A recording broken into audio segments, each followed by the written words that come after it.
Hello friends, welcome back for the topic measurement and effects of heat. Let us go to next part, that is part 4.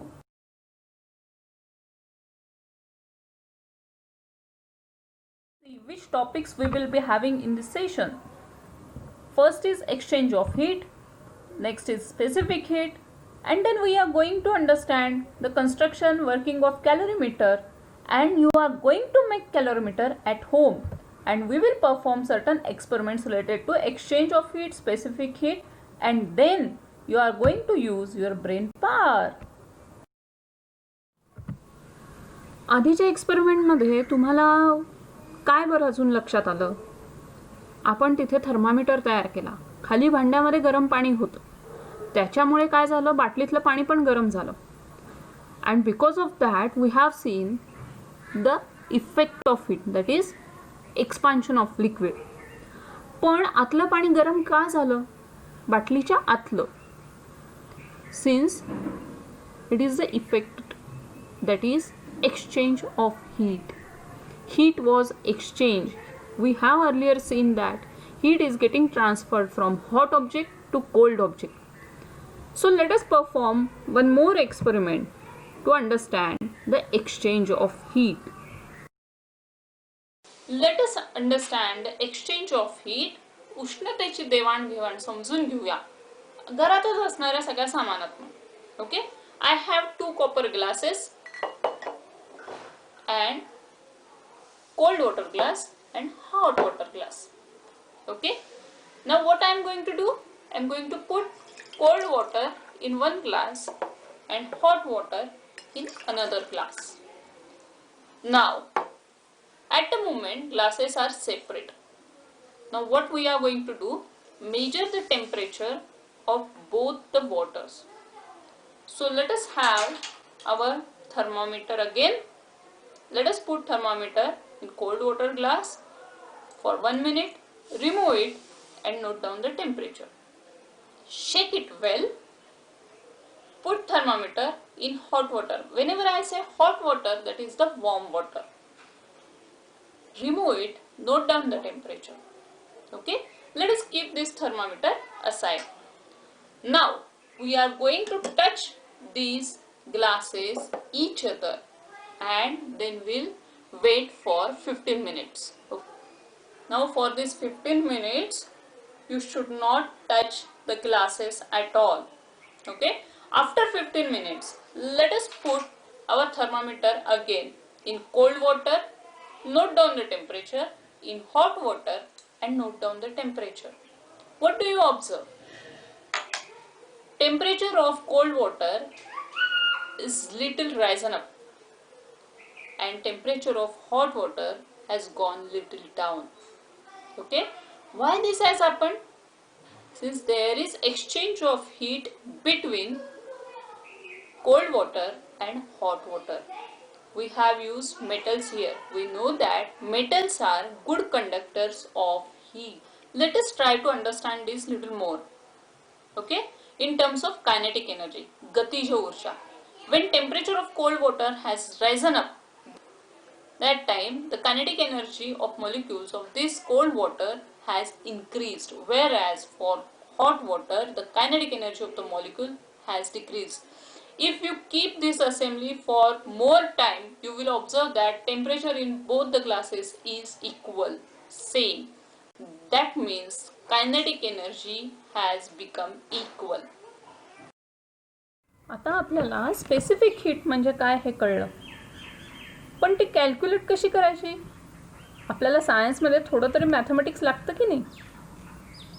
So let us build some formula for specific heat. For that you have to make a table with titles, serial number, description and symbol. First is amount of water. Amount of water म्हणजे तुम्ही किती घेतलं पाणी. 500 ml, 250 ml. तर ती जी मास आहे, ती जी quantity आहे त्याला आपण एम म्हणणार आहे. Next is temperature before heating. मी तुम्हाला एक्सपेरिमेंटमध्ये सांगितलं होतं, लक्षात आहे की एक्सपेरिमेंट सुरू करायच्या आधी टेम्परेचर नोट डाऊन करा. So that temperature is T1. आता 20 मिनिटानंतर मी गॅस बंद करून ते खाली उतरवायला सांगितलं होतं. That temperature is T2. So the amount of heat provided to increase the temperature from T1 to T2 म्हणजे किती उष्णता दिली गेली कुठपासून, आधीचं टेम्परेचर T1 पासून T2 पर्यंत, ती जी उष्णता आहे त्याचा सिम्बॉल आपण लिहिणार Q. तो करायचा फॉर्म्युला आपण तयार. Heat provided is equal to M into C into T2 minus T1 किंवा M into C into delta T. Delta T म्हणजेच काय आहे, T2 मायनस T1. तर डेल्टा हे जे चिन्ह आहे, this symbol is specifically used when there is change. ठीक आहे.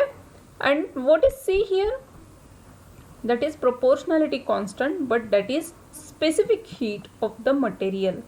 So जर का आपण कॉपर वापरलं, ऑइल वापरलं, वॉटर वापरलं, तर ती स्पेसिफिक हीट आपल्याला माहिती असते. कशी माहिती असते, कारण स्टँडर्ड ऑलरेडी लोकांनी जे काम करून ठेवलं आहे ते आपल्याकडे वेगवेगळे चार्ट्स आज अवेलेबल आहेत. सो आपण किती हीट दिली त्या पर्टिक्युलर आधीच्या मटेरियलला, त्याच्यावरनं आपण हे सगळं काही काढू शकतो. सो आपल्याला जर का Q माहिती असेल तर C काढू शकतो. T2 मायनस T1 काढायचं असेल तर हे बाकी माहीत पाहिजे. सो जेव्हा पण तुम्हाला न्यूमरिकल सॉल्व करायला येतील तेव्हा ह्यातल्या काही ना काही गोष्टी दिलेल्या असतात. Now let us define specific heat. That is specific heat of an object is the amount of heat, that is how much heat is required to increase the temperature of unit mass. Unit mass meaning either 1 kg, 1 gram, whatever you consider, either SI or CGS, of that substance through 1 degree. That meaning change is only 1 degree Celsius of that unit mass. So how much heat is required, that is the specific heat for that substance. How it is symbolized? By C. What are its units? SI, joule per kg degree Celsius, or in CGS, calories per gram degree Celsius. Is heat specific? Is it different for different material? We will come to know. Just tell me or answer yourself whether your height and your friend's height is exactly same, whether your height and your parents' height is exactly same. I am asking about today. Or are your clothes going to fit to your parents? No, that is specific. So similarly, heat is also specific for the materials. Usually we consider water, which has specific heat 1.0 calories per gram degree Celsius. While solving the numerical problems, if it is mentioned that water is considered in the experiment, you should know the specific heat and remember it has value 1. Similarly for mercury it is 0.03 and likewise it goes on. तुम्ही आधीचा experiment केलात का? Video बघितलात? तो video बघितल्यानंतर वाटतं खूप सोपं आहे, पण जेव्हा आपण स्वतः करायला जातो तेव्हा आपल्याला बरंच लक्षात येतं, त्याच्यामागचं थोडंफार सायन्सही कळायला लागतं. So please students perform these experiments at home but under adult supervision. तुम्हाला काय हवं हे तुम्ही त्यांच्याशी डिस्कस करा आणि तुम्ही त्यांच्याबरोबर असतानाच हा प्रयोग करायचा आहे. आता आपण बघणार आहोत पुढचा प्रयोग, पण हा प्रयोग मी नाही करणार आहे बरं का. You have to perform this experiment. This is one activity for you. Let us see what material we will need. But this experiment also you have to be performed under adult supervision. Here is the list of materials required. 2 सारखी भांडी, 2 similar vessels, पाणी, तेल, thermometer, burner किंवा gas stove. आता या केसमध्ये 2 सारखी भांडीच आपल्याला हवी आहेत, म्हणजे आपल्याला कंपेअर करायला सोपं जातं प्रयोग करताना. तर बघूयात पुढे काय करायचं ते. One minute. I have one doubt. आपण मागच्या एक्सपेरिमेंटमध्ये 2 कॉपरचे ग्लास घेतले होते, पण समजा आपण ते ग्लासचे मटेरियल बदललं तर हीटचं एक्सचेंज होईल का? आणि समजा हीटचं एक्सचेंज झालं तर मग स्पीडचं काय? अरे चा, the question is right. Whether the speed of exchange of heat will change or will remain same, and what will happen if we change the material. एक्सचेंजचा तसंच होईल का काही प्रकारे बदलेल? आपण हा एक्सपेरिमेंट जो आता करायला घेतलाय तो करूया आणि मग ह्याचं उत्तर शोधूया. So I am going to give you step by step process. First step is take same amount of water and oil and pour in 2 separate vessels. जी मी 2 सारखी भांडी घ्यायला सांगितलेत, एका भांड्यात पाणी घालायचं, एका भांड्यात ऑइल, पण दोन्हीची क्वांटिटी सेम हवी. तुम्ही 1 कप घेतला तर 1 कप, अर्धा कप नाही तर अर्धा cup. Then measure the temperatures of water and oil with the help of thermometer. कुठलाही प्रयोग करायच्या आधी आपल्याला टेम्परेचर मोजायचं आहे. Then start heating both the vessels on separate burners. आता गॅस जर का तुमच्याकडे आहे, 2 वेगवेगळ्या बर्नरवर ती दोन्ही भांडी ठेवायची आणि 20 मिनिटांपर्यंत त्याला उष्णता देत राहायचं. बर्नर ऑन करायचं खालनं, पण हे दोन्ही बर्नर सारख्याच ज्योतीवर हवेत. तुम्ही सेम ठेवलं तर सेम, मिडियम तर मिडियम, हाय टू हाय, जे पण ठेवाल दोन्हीसाठी सारखंच करायचं आहे. आणि 20 मिनटं मी तुम्हाला सजेस्ट करेन मीडियम फ्लेमवर ठेवा. 20 मिनिटानंतर ती दोन्ही भांडी खाली उतरवायची आणि पूर्ण गार होऊ द्यायची. ते पूर्ण गार झाली की तुम्ही तो वेळ नोट डाऊन करायची की पाणी किती वेळात गार झालं आणि तेल किती वेळात गार झालं. आणि पूर्ण गार झाल्यानंतर दोन्ही केसमध्ये त्या लिक्विड्सचा थिकनेस बघायचा आहे. म्हणजे कुठलं घट्ट झालं आहे का, पाणी घट्ट झालं आहे का, तेल घट्ट झालं आहे का, काय झालं आहे ते तुम्ही बघायचं. हे दोन्ही सारखं आहे का वेगळं आहे हे तुम्ही वहीत नोंद करायची. आता मी तुम्हाला एक फक्त रोजचं सांगते. पाणी तुम्ही रोजच भरून ठेवता, ते रोज गरम करता, गारही करता. आंघोळीच्या वेळेला गरम करता, नंतर ते तसंच राहिलं बादलीत तर गार होतं. तर 20 मिनिटानंतर काय, किंवा 20 तासांनंतर काय, किंवा 2 दिवसांनंतर काय, त्या पाण्याचा थिकनेस किंवा घट्टपणा बदलतो का, हा पहिला प्रश्न. दुसरा प्रश्न असा आहे, तुम्ही वडेवाल्यांकडे जर का गेलात तर ते काका तळत असतात. ते काका काकू तळल्यानंतर ते तेल जर का तुम्ही 2 दिवसांनी बघितलं तर ते घट्ट असतं का पातळ असतं, हे तुमचे ऑब्झर्वेशन्स तुम्ही लिहून ठेवायची.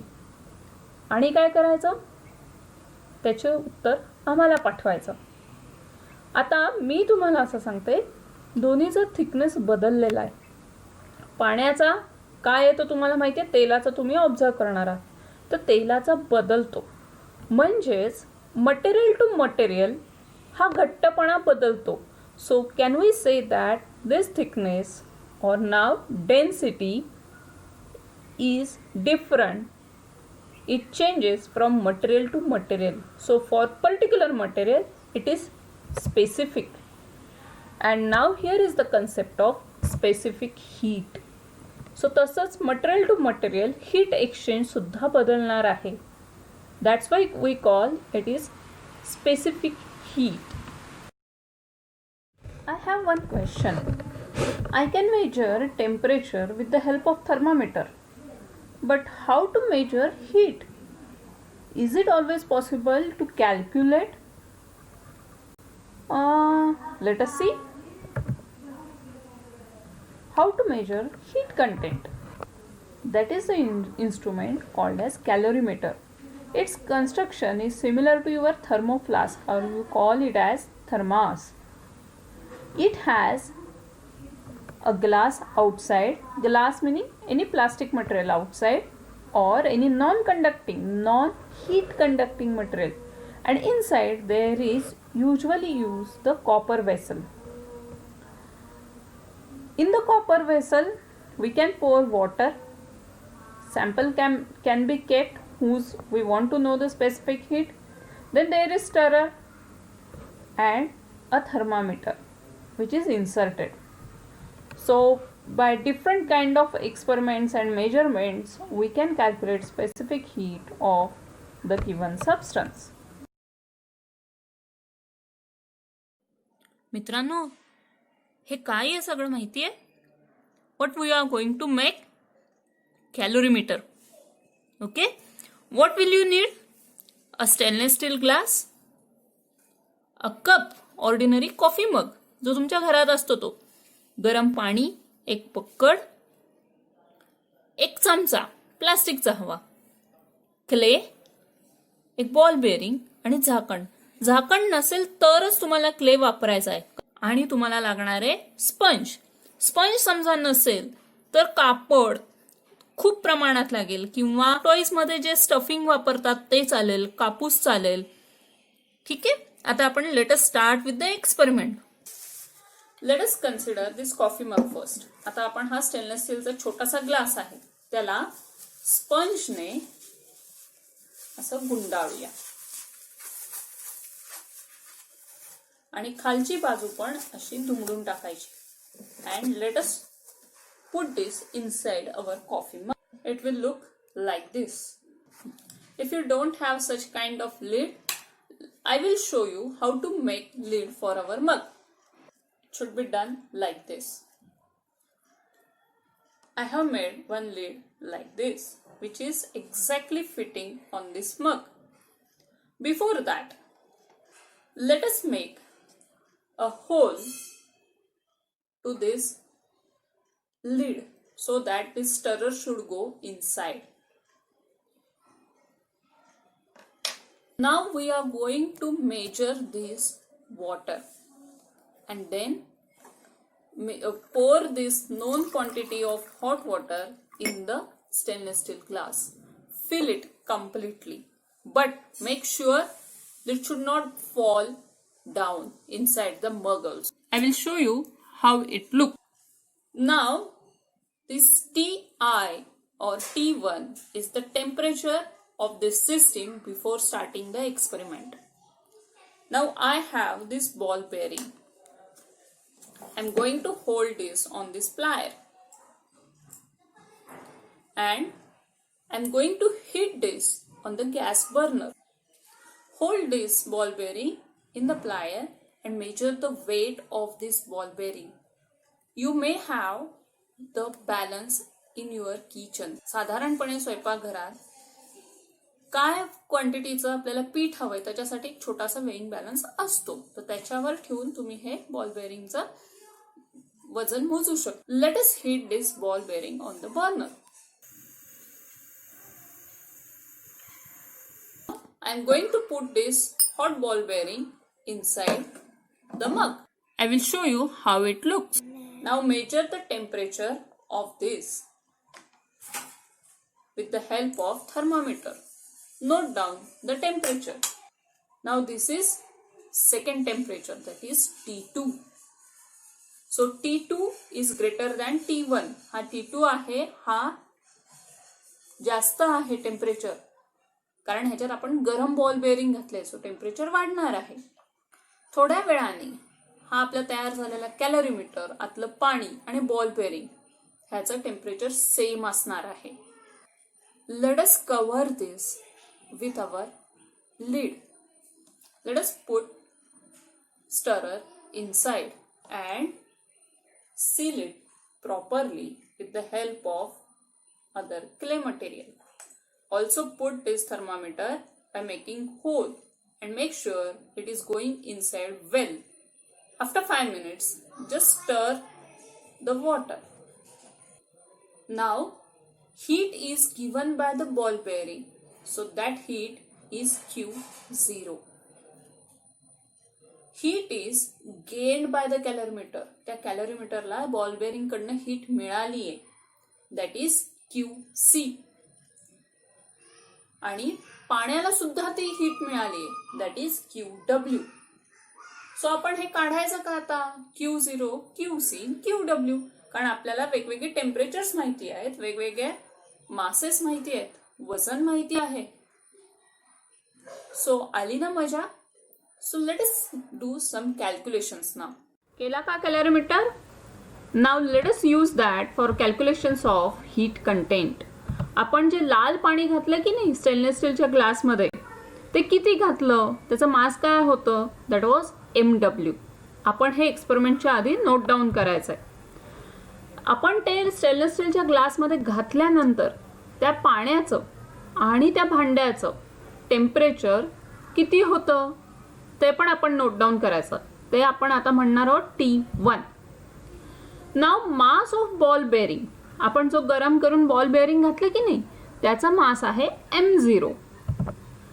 त्याचं किती गरम झालं, कधी, आपण जेव्हा गॅसवर हीट केलं, पण तेव्हा आपण थर्मामीटर लावून बघू शकत नाही.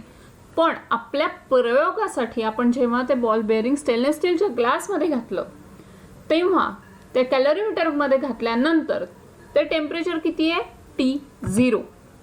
आता ते जास्त आहे आधीपेक्षा, कारण गरम करून घातलंय, म्हणजेच T0 is greater than T1. आणि मग ball bearing will give away the heat to water and the calorimeter. After some time, temperature of calorimeter, water and ball bearing will be same, that is TF. So total heat given away by bearing Q0. म्हणजे त्या ball बेअरिंगनी किती heat दिली, कारण आपण आधीच्या एक्सपेरिमेंट्समध्ये बघितलं होतं, आधीच्या भागांमध्ये हे तुम्हाला कळलेलं आहे की हॉट ऑब्जेक्टकडून कोल्ड ऑब्जेक्टकडे हीट ट्रान्सफर होते. सो बॉल बेअरिंग हे हॉट आहे आता, सो त्यांनी हीट देऊन टाकलेली आहे. पण ते सगळे देतं का, आपण तेच बघणार आहोत. सो Q0 हे त्याने दिलेली हीट आहे. ती कोणी घेतली हीट, कॅलरीमीटर आणि पाणी, बरोबर आहे. आता आपल्याला स्पेसिफिक हीट्स माहिती आहेत. बॉल बेअरिंगची स्पेसिफिक हीट आहे, कॅलरीमीटरची आहे आणि पाण्याची आहे. तर आपल्याला पुढची कॅल्क्युलेशन्स करता येतील. हो, नक्कीच. चलो, let us do final calculations, that is amount of heat. Whatever is happened, let us see from mathematics. Q0, what is Q0? The heat given out by ball bearing. आपल्याला मास माहिती आहे, C0 माहिती आहे, that is specific heat. Now what is delta T0? Delta T0 is temperature of ball bearing minus final temperature whatever it was in the assembly. Now QW. We know MW, we know CW, we know delta TW. What is delta TW? That is final temperature minus initial temperature. That is T1. Now it is for calorimeter. We know MC, we know CC. Now what is delta TC? Which is same as water, since heat given out by ball bearing is taken by water and the calorimeter. But we know that Q0 is equal to QW plus QC. म्हणजेच काय, left hand side काय आहे, डावी बाजू, Q0 is amount of heat given by ball bearing, and right hand side is the amount of heat taken in by water and calorimeter. So let us verify this from our experiment. बघूया तर खरंच मिळतं का आपल्याला. काय करायचं त्याच्यासाठी, आत्तापर्यंतचे जे 3 इक्वेशन्स आपण आधीची बघितली त्या इक्वेशन्सच्या सगळ्या राईट साईड आपण इथे सबस्टिट्यूट करायच्या. Q0 ला M0, delta T0, C0 which is equal to the equation of QW plus QC. बघा बरं एकदा करून, होतंय का ते बरोबर. Now let us use our brain power. First question. This is numerical. How much heat is required to heat 20 gram of water with specific heat of 4.184 joule per gram degree Celsius from 10 degree Celsius to 30 degree Celsius. आपल्याला किती heat द्यावी लागणार आहे 20 gram पाण्यासाठी, जेव्हा temperature आपल्याला बदलायचं आहे 10 ते 30 डिग्री सेल्सिअस पर्यंत. तेव्हा स्पेसिफिक हीट पाण्याची दिलेली आहे 4.184 joule per gram degree Celsius. Next question. Which factors make a good कॅलरीमीटर? कुठले घटक हा कारणीभूत असतात चांगला कॅलरीमीटर तयार करण्यासाठी. Last question. Which can be the probable errors during measurement of कॅलरीमीटर? जेव्हा आपण हीट किती दिली आहे गेली आहे हे कॅलरीमीटरच्या मदतीने मोजतो तेव्हा कुठल्या एरर्स येऊ शकतात.